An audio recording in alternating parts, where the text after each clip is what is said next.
আসসালামু আলাইকুম। আশা করছি আপনারা সবাই ভালো আছেন আর আপনাদেরকে জানাচ্ছি ঈদুল আজহার শুভেচ্ছা।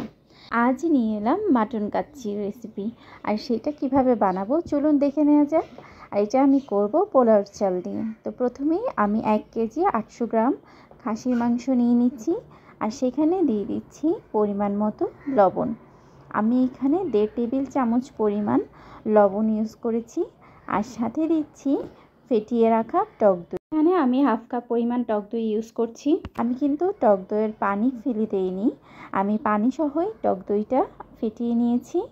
তারপর আমি এই টক দই আর লবণ দিয়ে আমি পুরো মাংসটা আমি মাখিয়ে নেব। হাতের সাহায্যে আমি মাংসটি মাখিয়ে নিচ্ছি।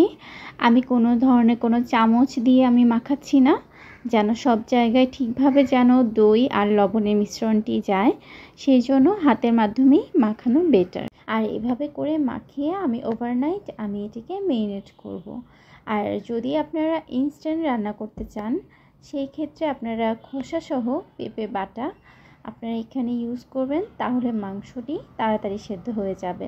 মাংসগুলো ভালোভাবে মিশিয়ে নেওয়ার পর আমি এখানে একে একে সব মশলাগুলো অ্যাড করে দিব। প্রথমেই আমি এখানে অ্যাড করছি হাফ কাপ পরিমাণ পোস্তদানা বাটা আর তারপর 1/4 কাপ কাঠবাদাম বাটা। এই দুটো কিন্তু আপনার অ্যাড করাই লাগবে। তারপর আমি এখানে নিয়ে নিচ্ছি 3 টেবিল চামচ আদা বাটা এবং 2 টেবিল চামচ রসুন বাটা। আমি পুরোটা আদা রসুন বাটা আমি এখানে দিয়ে দিচ্ছি। তারপর আমি এখানে দিব হাফ চা চামচ জয়ফল ও হাফ চা চামচ জয়িত্রীর গুঁড়া। তো আমি এটা একসাথে ব্লেন্ড করে নিয়েছি, তাই আমি এখানে 1 চামচ পরিমাণ দিয়ে দিচ্ছি। আর তারপর আমি দিব এখানে লাল মরিচের গুঁড়া 3 চা চামচ। আমি উঁচু করে 3 চা চামচ এখানে দিয়ে দিচ্ছি। আর তারপর আমি এখানে দিচ্ছি 1 চামচ ভাজা জিরে গুঁড়া। আর তারপর আমি এখানে দিচ্ছি 1 চিমটি পরিমাণ কাবাব চিনির গুঁড়া। এরপর আমি এখানে দিব 1 চামচ পরিমাণ গরম মশলা গুঁড়া। এই শাহি গরম মশলা গুঁড়াটা কিন্তু আমাদের পেজের ভিডিওতে আপলোড দেওয়া আছে, আপনারা চাইলে আমাদের ইউটিউব চ্যানেল থেকে বা আমাদের ফেসবুক পেজ থেকে এটা দেখতে পারেন। তারপর আমি এখানে দিয়ে দিচ্ছি 1 চিমটি শাহি জিরা, আস্ত শাহি জিরা। তারপর দিচ্ছি হাফ চামচ পরিমাণ গোলমরিচের গুঁড়া। তারপর আমি এখানে দিব 2 চা চামচ পরিমাণ কেওড়া জল। আপনারা কিন্তু এখানে 1 টেবিল চামচ পরিমাণও কেওড়া জল ইউজ করতে পারেন। তারপর আমি এখানে দিয়ে দিচ্ছি হাফ কাপ পরিমাণ তেল। আপনারা চাইলে তেলটা কম বেশি দিতে পারেন, সেটা আপনাদের উপর। আর এরপর আমি এখানে দিয়ে দিচ্ছি কিছু পেঁয়াজ বেরেস্তা করা, 1 কাপের মতো হবে পেঁয়াজ বেরেস্তা। এটা দিয়ে আমি ভালোভাবে এখন মাংসটিকে মাখিয়ে নিব। মশলাগুলোর সাথে মাংসটিকে ভালো করে মাখিয়ে আমি এটা ওভারনাইট আমি মেরিনেট করে রাখবো। আর এভাবে আমি হাত দিয়ে সকল মশলাগুলো মাংসের সাথে ভালো করে মিশিয়ে নিচ্ছি। আর আপনারা কিন্তু এটা চাইলে আগের দিন এভাবে করে মেরিনেট করে রাখতে পারেন আমার মতো। আর চাইলে আপনারা সাথে সাথেও করতে পারেন, রান্নার আগেও করতে পারেন সকালে, কিন্তু তখন আপনাদেরকে কিন্তু অবশ্যই খোসাসহ পেঁপে বাটাটা ইউজ করা লাগবে।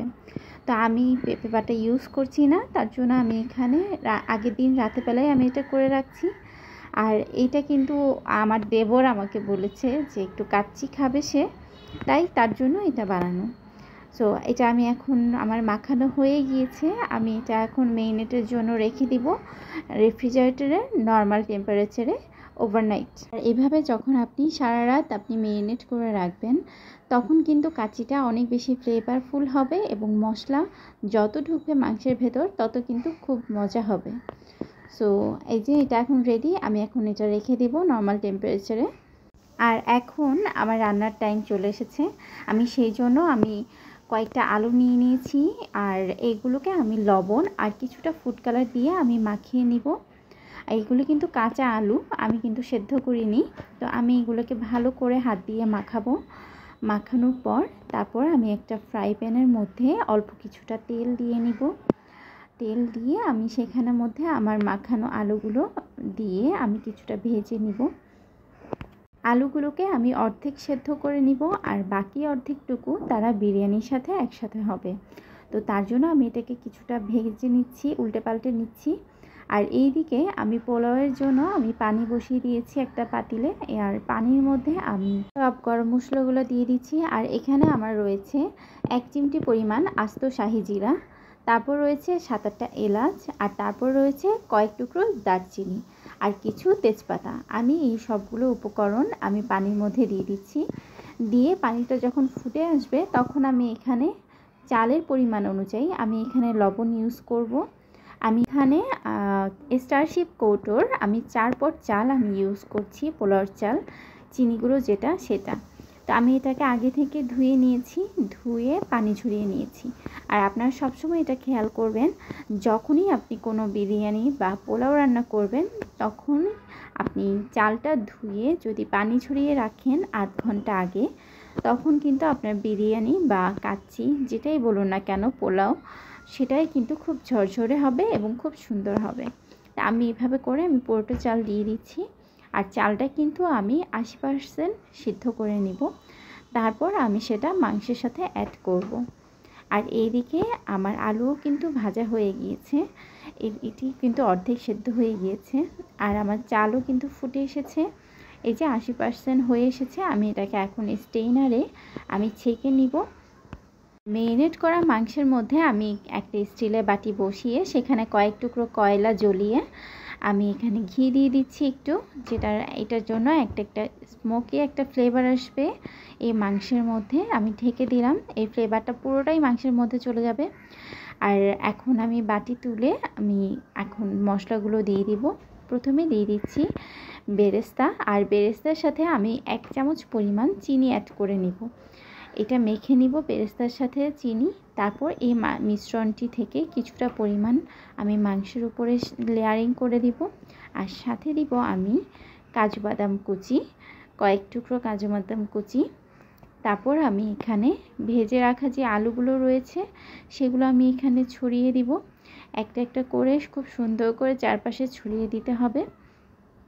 তারপর এখানে 80% সেদ্ধ করা যে পোলাওগুলো আমি রেখে দিয়েছি স্ট্রেনারে, সেগুলো আমি এখন তুলে আলতো করে আমি মাংসের উপর আমি দিয়ে দিচ্ছি লেয়ারিং হিসাবে। আমি আস্তে আস্তে পুরোটাই দিয়ে দিব। আর এইটা কিন্তু আলতো হাতে করা লাগবে, এটা কিন্তু চেপে চেপে করা যাবে না, এটা খুবই হালকাভাবে করা লাগবে। তারপর এখানে দিয়ে দিচ্ছি সেই চিনির সাথে যে বেরেস্তাটা মাখিয়ে রেখেছিলাম সেটা ছড়িয়ে দিচ্ছি। আর তারপর আমি এখানে কাঠবাদাম কুচি আমি দিয়ে দিচ্ছি। তারপর এইগুলোর উপরে আমি কিছুটা পরিমাণ কিশমিশ দিয়ে দিব আর কয়েকটা আলু বোখারা দিয়ে দিব। আলু বোখারাগুলো আমি চারপাশে ছড়িয়ে দিব। আর তারপর কয়েকটা কিশমিশ আমি এখানে ছড়িয়ে দিয়ে দিচ্ছি। আর এরপর আমি দুধের সাথে 1 কাপ পরিমাণ দুধের সাথে হলুদ ফুড কালারটা আমি মিশ্রিত করে আমি এটা ভাতের উপরে দিয়ে দিচ্ছি। আর আপনারা চাইলে সেখানে জাফরানও ইউজ করতে পারেন, জাফরান ইউজ করলে আপনাদের খুব সুন্দর একটা ফ্লেভার আসবে, সাথে কালারটাও খুব সুন্দর হবে। আর এভাবে করে আমি অর্ধেকটা দুধ দিয়ে দিলাম। তারপর বাকি যে পোলাও রয়েছে সেগুলো আমি এখানে উপর আমি আরেকটা লেয়ারিং করে দিয়ে দিব। আর এইটা কিন্তু অবশ্যই খুবই আলতো হাতে করা লাগবে, চেপে চেপে কখনোই করা যাবে না। আর এভাবে করে ছড়িয়ে দিয়ে তারপর যে বাকি যে দুধটুকু রয়েছে সেই মিশ্রণটি আমি ভাতের উপর দিয়ে দিচ্ছি। আর তারপর আমি এখানে বাকি যে বেরেস্তাটুকু রয়েছে সেটাও আমি ছড়িয়ে দিয়ে দিচ্ছি। আর তারপর দিচ্ছি কাঠবাদাম কুচি। এটাই কিন্তু আমাদের ফাইনাল লেয়ারিং, যে কাঠবাদাম কুচি দিয়ে দিলাম, তারপর দিচ্ছি আমি কয়েকটা কিশমিশ। আর এই যে আমার হয়ে গেল। তারপর আমি একটি চামচের সাহায্যে ভাতের মাঝখানে একটু ফাঁকা করে আমি সেখানের মধ্যে অল্প অল্প পরিমাণ ঘি আমি দিয়ে দিব। আপনারা চাইলে কিন্তু দুধের সাথেও সেই ঘিটা অ্যাড করতে পারেন, আমি সেটা এভাবে দিচ্ছি। দিয়ে আমি কিন্তু ভাতগুলোকে আমি একটু চেপে দিব। তারপর একটা কাঠির সাহায্যে আমি এভাবে করে একটু ফাঁকা করে নিব, যেন নিচে যে মাংসগুলো আছে সেটা থেকে পানি ছেড়ে সেই ভাতগুলোও যেন সিদ্ধ হয় এবং সাথে যেন আমার মাংসটাও যেন সেদ্ধ হয়ে যায়। তারপর এখানের মধ্যে আমি কয়েকটা কাঁচামরিচ আমি পুঁতে দিব, যেন কাঁচামরিচ থেকে খুব সুন্দর একটা ফ্লেভার আসবে। এভাবে করে আমি বসিয়ে দিচ্ছি কাঁচামরিচগুলো। তারপর দিচ্ছি 1 টেবিল চামচ পরিমাণ কেওড়া জল ও 1 টেবিল চামচ পরিমাণ গোলাপ জল। তারপরে আমার ডান। তারপর আমি এখানে ঢাকনা বসিয়ে আমি আটা গুলে নিয়ে সেটাকে আমি সিল করে দিব। এই যে আমি যেভাবে করছি সেভাবে করে সিল করে দিতে হবে, যেন কোনোভাবেই কোনো বাতাস যেন বের হতে না পারে। এভাবে করে আমি সিল করে দিয়ে আমি এটিকে রান্না করব। হাই হিটে রাখবো 10 মিনিট, তারপর একদম লো হিটে রাখবো 40 মিনিট। আর আপনারা যদি গরুর মাংস দিয়ে করেন সেই ক্ষেত্রে আপনাদের সময় একটু বেশি লাগবে, তখন আপনারা সেটি 50 মিনিট রাখবেন। আর রাখার পরেও কিন্তু আরও কিছুক্ষণ 15 মিনিটের মতো আপনি চুলা বন্ধ করে দমে রাখতে হবে। আর এই যে আমার এটা রেডি এখন কুক হওয়ার জন্য। তো আমি এটাকে এখন হাই হিটে বসিয়ে দিলাম 10 মিনিটের জন্য। তারপর আমার এটা হয়ে গেলে আপনাদেরকে দেখাবো। এখন আমি এটাকে একটু সিলটা খুলে দেখবো যে হয়েছে কি না। চলুন দেখি আমার বিরিয়ানি, কাচ্চি বিরিয়ানিটা কেমন হয়েছে।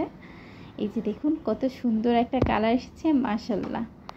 খুবই সুন্দর একটা কালার আর খুবই ঝরঝরে হয়েছে। আপনারা ভিডিও দেখেই বুঝতে পারছেন কতটা ঝরঝরে হয়েছে, আর মাংসগুলো খুব সুন্দরভাবে কুক হয়েছে। তা আপনারা অবশ্যই আমাদের রান্নাগুলো ফলো করবেন এবং আমাদের ইউটিউব চ্যানেলে সাবস্ক্রাইব করবেন, আমাদের পাশে থাকবেন, আমাদের পেজে লাইক কমেন্ট দিয়ে আমাদের পেজের পাশে থাকবেন, ফলো করবেন আমাদেরকে। আর ইনশাল্লাহ আপনারা সবাই ট্রাই করবেন আমার রেসিপিতে, দেখবেন খুব ভালো হবে। আর খেতে কিন্তু মাশাল্লাহ অনেক ভালো হয়েছে। আর সাথে রয়েছে বোরহানি। বোরহানি কিন্তু আমাদের বানানো, সেই রেসিপিটা না হয় অন্য দিন শেয়ার করব। আচ্ছা, এটি কিন্তু আমাদের ঈদের পর দিনের খাবার, সো আজকে আপলোড দিচ্ছি। এটা কিন্তু আমাদের আগের দিন করা হয়েছে, আমি সময়ের কারণে এটা আপলোড দিতে পারিনি। সো আপনারা সবাই ভালো থাকবেন, সুস্থ থাকবেন, আমাদের জন্য দোয়া করবেন। লাইফস্টাইল উইথ বউ শাশুড়ি পাশে থাকবেন, আমাদের ইউটিউব চ্যানেলে সাবস্ক্রাইব করবেন, আমাদের পেজের পাশে থাকবেন, লাইক কমেন্ট দিয়ে আমাদেরকে সাহস যোগাবেন যেন আমরা এইভাবে নতুন নতুন ভিডিও আপনাদের জন্য নিয়ে আসতে পারি, এবং আমাদের রেসিপিগুলো ফলো করবেন। সো আল্লাহ হাফেজ, আসসালামু আলাইকুম সবাইকে। সবাই ভালো থাকবেন, ঈদ মোবারক।